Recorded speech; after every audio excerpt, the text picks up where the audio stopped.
नदी किनारे एक जंगल में टोनी चिड़िया का परिवार रहता था। वो लोग सीधे साधे थे। टोनी चिड़िया की बहू मुनमुन पढ़ी लिखी और खूबसूरत भी थी। उसे सजने संवरने और मेकअप करने का बहुत शौक था। टोनी की एक बेटी बुलबुल भी थी। वो दिखने में बहुत ही साधारण थी। एक दिन, बहू, ये क्या दिन भर अपने चेहरे पे लीपा पोती करती हो? ढंग से घर का काम कर लिया करो। दिन भर अपनी ही ब्यूटी संभालने में लगी रहती हो। मम्मी, मैंने घर का सारा काम कर तो दिया है। अब थोड़ा समय अपने लिए भी निकाल कर कुछ मेकअप कर लेती हूँ। तो आपको क्या परेशानी होती है? वैसे भी मैंने मेकअप का कोर्स किया है। अगर मैं अपना भी मेकअप नहीं करूँगी तो सारा कुछ भूल जाऊंगी। कितना अच्छा होता मम्मी अगर मैं यहाँ एक ब्यूटी पार्लर खोल लेती। घर में अच्छे खासे पैसे आने लगते। मोहल्ले की जो चिड़िया इधर उधर जाती है वो मेरे पास आ जाती। तुमसे जरा सा क्या कह दिया? तुम तो भाषण ही देने लगी। ये कहकर टोनी चिड़िया वहाँ से चली जाती है। एक दिन बुलबुल मुनमुन से कहती है, भाभी, तुम कितनी सुंदर लगती हो और तुम्हारे पर तो एकदम चमकीले हैं। काश भाभी मैं भी तुम्हारी तरह सुंदर होती। क्या करूं दीदी, मैं आपको भी सुंदर बनाना चाहती हूँ लेकिन मम्मी तो मुझे करने ही नहीं देती। और क्योंकि तुम जानती हो मैंने ब्यूटिशियन का कोर्स किया है, मैं तुम्हें इतना सुंदर बना दूंगी कि तुम अपने आप को पहचान ही नहीं पाओगी।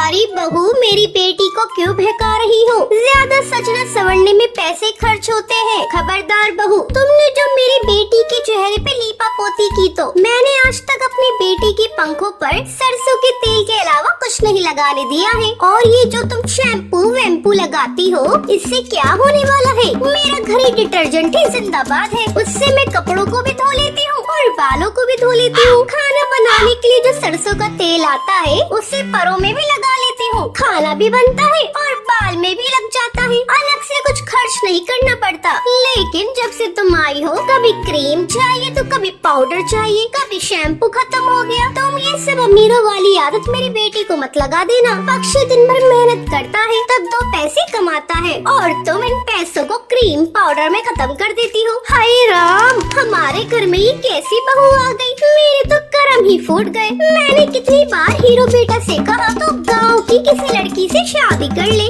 लेकिन वो माना ही नहीं। उसे तो शहर की लड़की से शादी करनी थी। तभी हीरो चिड़ा मेहनत मजदूरी करके घर आता है और अपनी माँ को बताता है, माँ, कल बुलबुल को देखने के लिए लड़के वाले आ रहे हैं, उसे अच्छे से तैयार करा देना।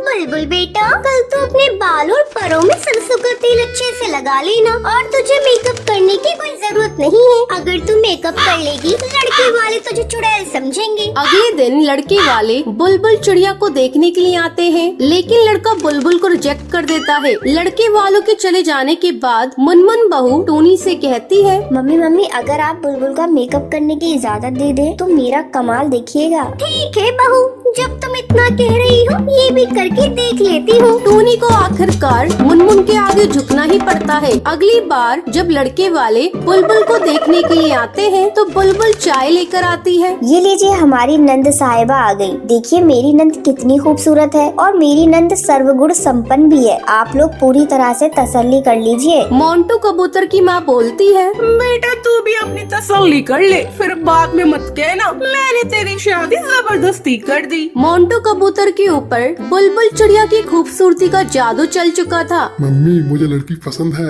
मैं इससे शादी करूँगा। बुलबुल की शादी बड़ी धूमधाम से हो जाती है। बुलबुल के विदा हो जाने के बाद, बहू, मैंने हर बार तेरे मेकअप के लिए तुम्हें डांटा। आज उसी मेकअप के चलते मेरी बेटी की शादी इतने अच्छे घर में हो गई। मैं तुम्हारा धन्यवाद करती हूँ बहू। तो ये थी आज की कहानी। क्या आपको पता है टोनी अपने परों में कौन सा तेल लगाती थी? अगर आपको पता है तो आप हमें कमेंट करके जरूर बताएं। अगर आपको ये वीडियो पसंद आई हो तो इसे लाइक और ऐसी कहानियाँ देखने के लिए मेरे चैनल को सब्सक्राइब करना ना भूलें। एक बरगद के पेड़ पर गोपी चिड़िया का बसेरा था। वो बहुत ही ज्यादा लालची चिड़िया थी। उसके पास में ही राशि चिड़िया का घोंसला था। एक दिन गोपी चिड़िया अपने घोंसले में बहुत उदास बैठी थी। काश मेरे पास बहुत सारे पैसे होते तो आज मैं एक बड़ी से घर में रहती। मेरे आगे पीछे नौकर चाकर घूमते, लेकिन कहाँ मेरी फूटी किस्मत, कहाँ है आराम मेरे पास। मैं तो गरीब हूँ, सारा दिन दिन जंगल में पागलों की तरह खाना ढूंढना पड़ता है, जब जाकर 2 वक्त का खाना मिलता है। तभी राशि चिड़िया गोपी चिड़िया के पास आती है। क्या हुआ गोपी चिड़िया, तुम किन ख्यालों में खोई हुई हो? कुछ नहीं राशि चिड़िया, बस अपनी गरीबी पर रो रही थी। गोपी चिड़िया ये सब छोड़ो, मैं तुम्हें एक बहुत अच्छी खबर सुनाती हूँ। तुम्हें पता है जंगल के बाहर जिगरबाज का महल है, उसके यहाँ एक नौकरी है जिसके लिए चिड़िया की जरूरत है। अगर वो नौकरी मिल गई तो फिर हमारे बल्ले बल्ले होंगी। मैं तो वहीं जा रही हूँ। तभी गोपी चिड़िया सोचती है, अरे वाह, कितना अच्छा मौका है। उस महल में तो खूब सारा खजाना है, वो खजाना मुझे मिल गया तो मेरी जिंदगी बदल जाएगी। चलो जिगरबाज को बेवकूफ बनाया जाए, धीरे धीरे उसका सारा खजाना लेकर मैं रफू चक्कर हो जाऊंगी। अब गोपी चिड़िया जिगरबाज के पास जाती है, वो उसे नौकरी पे रख लेता है। ऐसे ही काफी दिन गुजर जाते हैं। एक दिन जिगरबाज का सेनापति अहम कौआ उससे कहता है, मालिक खजाना महल में लाना है, उसके लिए मुझे कुछ सिपाहियों की जरूरत थी। आप बताइए मैं किसे लेकर जाऊं? अहम कौए, तुम गोपी चिड़िया को अपने साथ ले जाओ।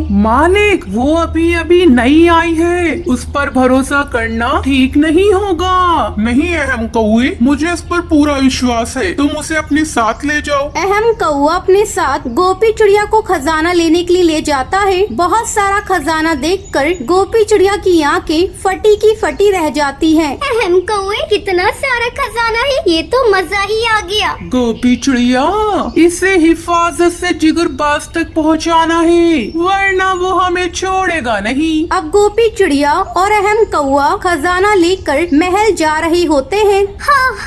हाँ, अहम कौए, मैं बहुत थक गई हूँ, थोड़ी देर हम आराम कर लेते हैं। गोपी चिड़िया और अहम कौआ पेड़ के नीचे आराम करते हैं। अहम कौआ वहीं सो जाता है। फिर गोपी चिड़िया बड़ी चालाकी से सारा खजाना लेकर मिट्टी के नीचे छुपा देती है और वो जिगरबाज के पास जाती है। गोपी चिड़िया, हमारा खजाना कहाँ है? और अहम कौआ वो नहीं आया? मालिक, अहम कौआ धोखेबाज निकला, वो आपका सारा खजाना चोरी करके ले गया। क्या? सिपाहियों, उस अहम कौए को ढूंढ कर लाओ, हम उसे छोड़ेंगे नहीं। उस अहम कौए को मैंने ऐसी जगह छुपाया है जहाँ से वो कभी वापस नहीं आ पाएगा, समझे? चलो मुझे यहाँ से 9-11 होना पड़ेगा। मालिक, मुझे अपनी माँ के पास जाना है, उनकी तबीयत ठीक नहीं है। तुम जा सकती हो। कैसा बेवकूफ बनाया है जिगरबाज को। गोपी चिड़िया वहाँ से चली जाती है। तभी जिगरबाज अपने सिपाहियों से कहता है, सिपाहियों, चलो इस गोपी चिड़िया का पीछा करो, हमें इस पर शक है। गोपी चिड़िया मिट्टी के अंदर से अपना खजाना बाहर निकालती है। तभी जिगरबाज अपने सिपाहियों के साथ वहाँ पर आ जाता है। गोपी चिड़िया, तुम्हारी इतनी हिम्मत, तुमने हमें धोखा दिया,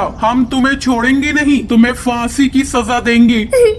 जिगरबाज, मुझे माफ कर दो, मुझे जाने दो, मुझसे बहुत बड़ी गलती हो गई। जिगरबाज गोपी चिड़िया की एक भी नहीं सुनता है और उसे फांसी पे लटका देता है। गोपी चिड़िया को उसके किए की सजा मिल जाती है। तो ये थी आज की कहानी। क्या आपको पता है गोपी चिड़िया को नौकरी के बारे में कौन बताता है? अगर आपको पता है तो आप हमें कमेंट करके जरूर बताएं। अगर आपको ये वीडियो पसंद आई हो तो इसे लाइक और ऐसी कहानियाँ देखने के लिए मेरे चैनल को सब्सक्राइब करना ना भूलें।